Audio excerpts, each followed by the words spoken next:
one of the most recent blog posts we wrote for SAV-EDGE marketing was about TikTok falling in love with soap operas again. And, you know, for those of us that grew up taking sick days and watching Days of Our Lives and No, you did that? Yeah, brother, that and like Maury.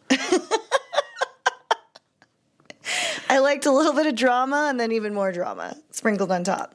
But we know like soap operas and drama and just those kind of like ongoing storylines that never end. They pull you in. Yeah. And so apparently, currently, TikTok is really digging back into mini dramas. So brands are creating characters and storylines that they can continue every week or, you know, even a few times a week. And we just touched in our blog on how that could be kind of positive for brands because it gives you familiar faces. It gives you a familiar storyline that you can follow along with, and it keeps people captivated if you do it right. Yeah, I mean, I think that's interesting. I think we need to go back in a little bit of why you skipped school for Maury, but that's a conversation for later. My mom was cool.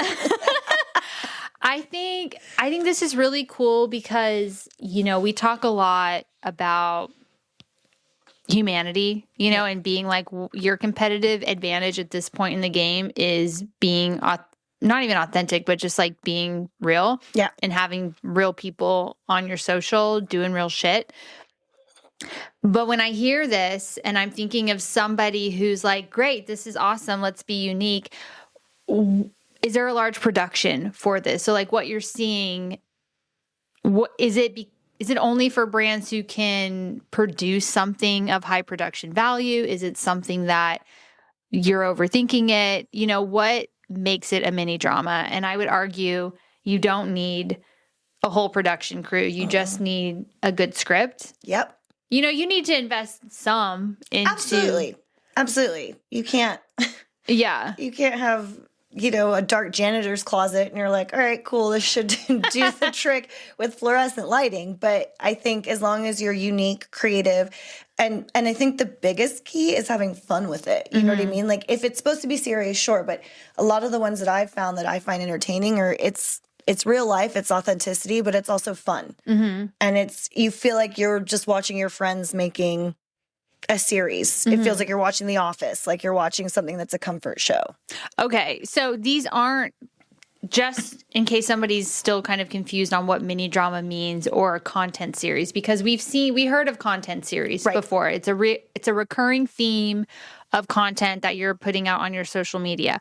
But when you say mini drama, is this vlog? Is this real life tea, you know, and the problems of everyday life? Or are these scripted fictional characters? You know, how do you explain that? I think it's a blanket. I think predominantly what I was reading is it's meant to leave you on a little bit of a cliffhanger. So it doesn't necessarily have to be scripted in the way that like The Office wasn't always scripted. But there was always a situation. And, you know, I saw one from a group of girls that are doing a day in the life at the office. But every day there's a new scenario or a new client thing.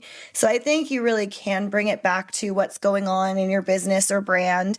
I know we have talked about creating mini dramas for a client where we invest characters and it is a little bit more scripted. Which we are doing that.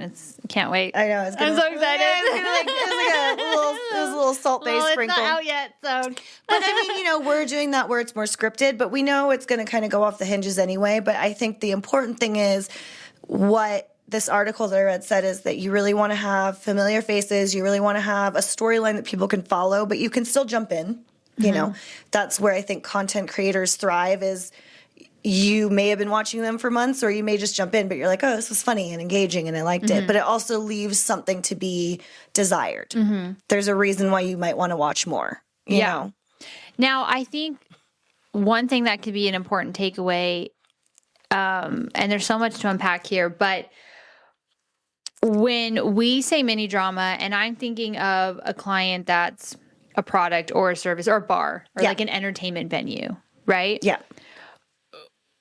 We're not really, I think it's important to know you're not selling the venue. Right. The world is happening at your venue, at your restaurant. It's to build familiarity and connection. Yeah. So, yeah. So if you ever go somewhere where that restaurant or venue is, you're like, oh, I watch these guys. It's almost like taking Selling Sunset because, everybody goes to where that office is. And they're like, oh, yeah. Like every time I go on Instagram, all my friends that come to visit from other places are like, oh, we stopped here. Because you feel like you know those people in that place. Or, with our beverage client, you see it in store and you're like, oh, man, I love the content. Did you see that protest they were doing for an espresso martini emoji? I love them. I want to support. That was us. I want to support them. Yeah. So I guess to sum up, a mini drama is meant to bring you in, keep you there, but also familiarize you with a brand without necessarily shoving it down your throat. And you're creating these scenarios, these scripts. Like these can be anything. Staging. Okay. So if somebody's like, this is great, I love that it allows me to do something unique, right? So kind of here's the mini drama. What are some steps people can take and overcome some of these hurdles? So when I say hurdle, I mean production. Do I need a whole production crew? How do I script these? What if my employees don't want to be on camera? Like, how can we work around this? And I want to hear your thoughts. I think right away, everyone has an iPhone. Buy a fucking light. There you go. And a microphone. Okay. It's a $300 investment. Okay. But you'll do use it so many times. Yeah. Or hire an agency for more and we'll do it for you. But if you're really like, let's just try this, get a light or shoot next to a window, bust out your phone. For scripting, I guess we can talk a little bit about how we came up with the sitcom for our client. Video hasn't come out yet, but work in progress. Yeah. But I think we did utilize AI, but we kind of had the concept amongst ourselves. We had the concept, and there was a girl that we pulled from who plays all the characters. She's mom, she's dad, she's sister, she's best friend.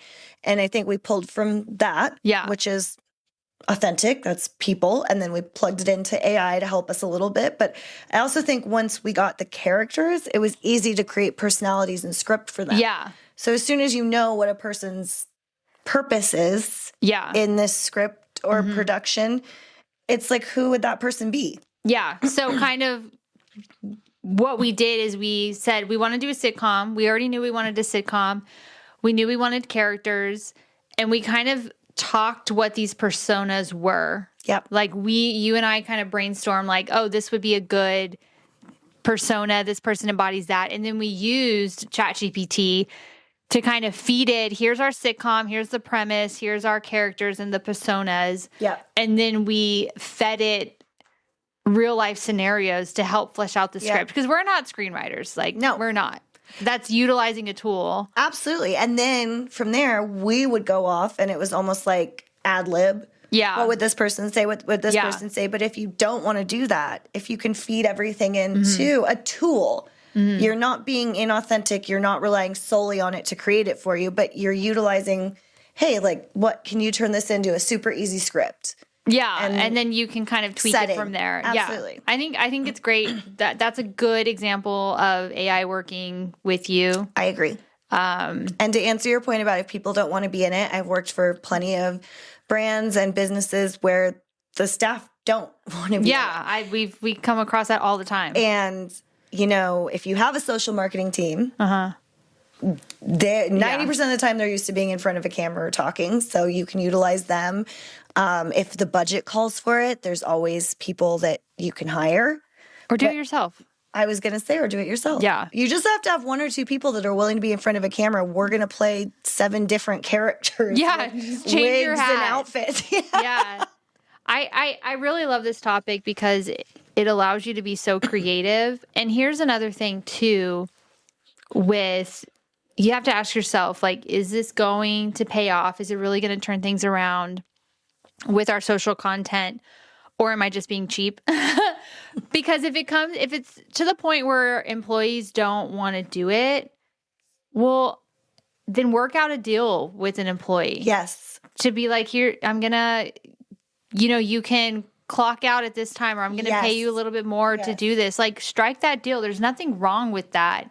Because honestly, if I was an employee and I was being asked to do my work and I'm busy, plus that, I've been like, no, I don't have time for that. And this was a real thing that happened at a previous job. And, you know, there is such a thing as being burnt out and overworked. And then all of a sudden you have to be on camera. So I encourage companies to say, hey, I'll give you a half day, or could you come in and I'll pay you? Yeah. Utilize your staff, because they're the people that people see. They're the people that people interact with. So if they also recognize them on camera, who knows? You go viral for one thing and people want to go see so-and-so who makes the pastries. You do. So we have a term for that. It's called EGC, employee generated content. So you're kind of utilizing the staff to help tell the story. And honestly, in a lot of cases, it's more powerful than UGC. 100%. Think of all the companies that have blown up, and it's because that one bartender is amazing at what they do, and now people go to see them specifically. Yeah, we did that with our hotel client. See? The bartender has so much charisma, and he's on the billboard, and all the ladies love him. See? So now you bet your ass. We're like, hey, we're going to make some videos with you. Businesses, don't be cheap. Pay your employees to be on screen for you. Yeah, or just like strike some kind of deal, or some work with them to kind of build them up. Or do it yourself, or ask your dog. I don't know, but give it a go.